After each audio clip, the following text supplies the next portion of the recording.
We can't leave the topic of our enemies without realizing that this coming Friday is the third anniversary of eliminating bin Laden from this world.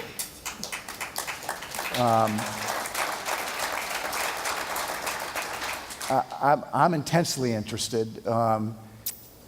You were at the fulcrum of this. You were director of the CIA. The work that you did was adopted by the president, and the president made the decision to go in.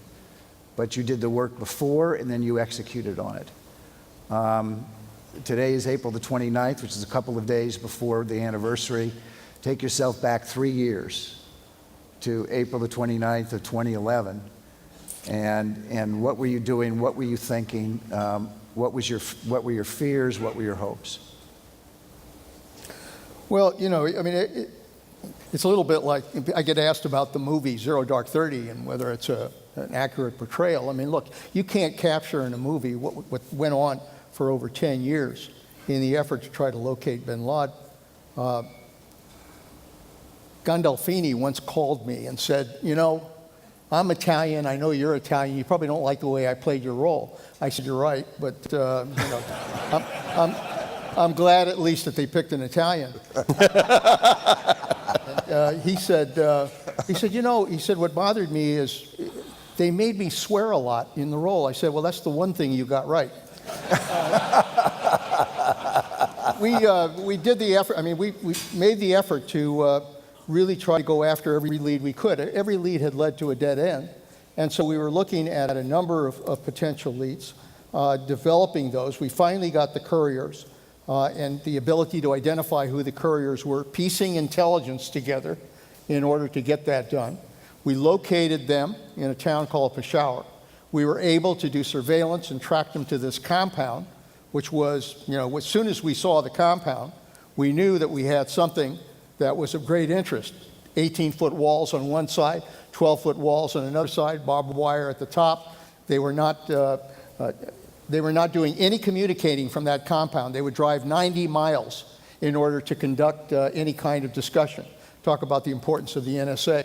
That helped us be able to identify that. But we couldn't get intelligence that actually identified the individual. So we never had 100% identity. We did, you know, we had good surveillance. We'd see this individual go out in a yard, walk like a prisoner going into the prison yard. And I kept telling the CIA, I said, we've got to be able to identify him. Get a telescope, get cameras. They said, it's just tough to do. We got 18-foot walls, 12-foot walls, tough to do it. I said, I've seen movies where the CIA can do this. We ought to be able to figure that out. Couldn't do it. So we finally we were worried about the issue leaking, and that's when the president said we should go ahead and develop the operations. And we did. You know, actually, the first operation we developed was the idea of just blowing the hell out of the place with a V-2 bomber. And turning it to dust. It was kind of attractive at the time, except that it would blow up a lot of other villages nearby, so we decided against that. We used the commando raid, using the SEALs. They developed the operation. When we went to the NSC to discuss this, which was about now, most of the people in the NSC thought it was too risky. It's understandable. This was a risky operation. When the president asked me, I said, you know, Mr. President, I have an old formula I used when I was in Congress, which was when I face a tough decision, ask an ordinary citizen what he would do, he or she would do, if they knew what I knew. And I said, if most people knew that we had the best information on bin Laden that we'd had in 10 years, I think they would say go. And I also had tremendous confidence in the SEAL team. And thank God the president made the decision to go. We sent him in. It was risky, 150 miles at night into Pakistan, to a compound that was located virtually in a military complex.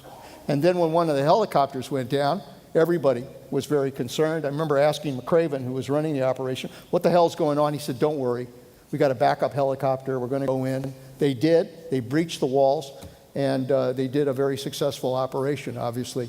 And I think it sent a clear message to the world that nobody attacks the United States of America and gets away with it.